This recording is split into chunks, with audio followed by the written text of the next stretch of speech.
C'est un sujet toujours sensible, le travail détaché au sein de l'Union européenne. Elisabeth Morin-Chartier, bonsoir. Bonsoir. Vous êtes députée européenne et co-rapporteure de ce texte instituant pour un travail égal, un salaire égal sur un même lieu de travail. Dans le cas qui nous occupe, la direction de Fenwick a surproposé le même salaire et les mêmes conditions aux travailleurs tchèques en poste à Châtellerault. Comment l'analysez-vous? C'est déjà une première victoire?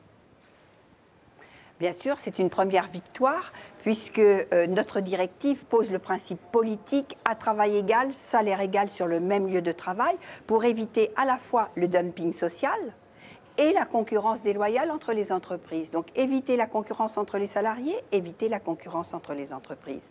Et on ne fera pas l'Europe sur le moins-disant social.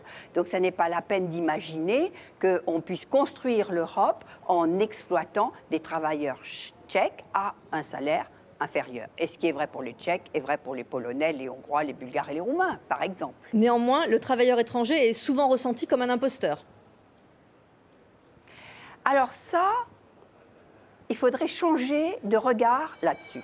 Le travailleur étranger, on peut en avoir besoin. On peut en avoir besoin quand, par exemple, on manque de compétences dans un secteur donné. Je vous prends un exemple dans le bâtiment, où on manque aujourd'hui de carreleurs.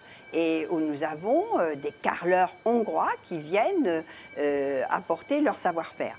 On peut avoir besoin de travailleurs étrangers quand on a besoin d'une main-d'œuvre importante, en un lieu donné et en un temps très court. C'est ce qui se passe par exemple dans le secteur de la construction en Haute-Savoie, où la période de construction en montagne est extrêmement courte. Alors le secteur du transport routier, pour revenir à votre texte, le secteur du transport routier a été exclu de votre texte, preuve qu'il y a encore des résistances importantes à l'avènement de cette Europe plus sociale. Qu'est-ce que vous espérez des négociations à venir ?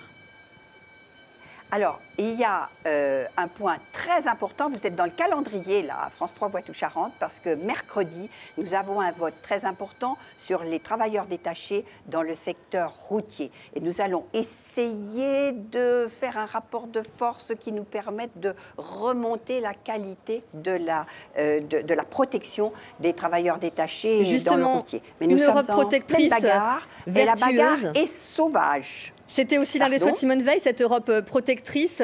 Elle a été inhumée au Panthéon hier. Vous étiez dans la tribune pour représenter le Parlement. Ils sont bien loin quand même, ces principes de solidarité, au moment où les urgences migratoires sont gérées de manière si délicate et complexe. Mais moi, c'est la raison pour laquelle j'ai mis toute mon énergie pendant 28 mois à réussir cette directive sur les travailleurs détachés. Parce que la haine de l'autre, l'exclusion à travers une prétendue clause Molière de travailleurs étrangers, qui est un sujet extrêmement connexe aux migrants, très peu pour moi.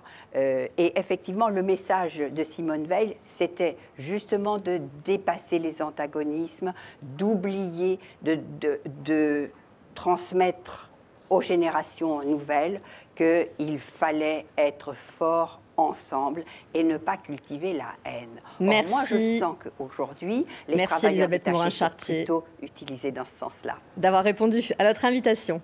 Merci.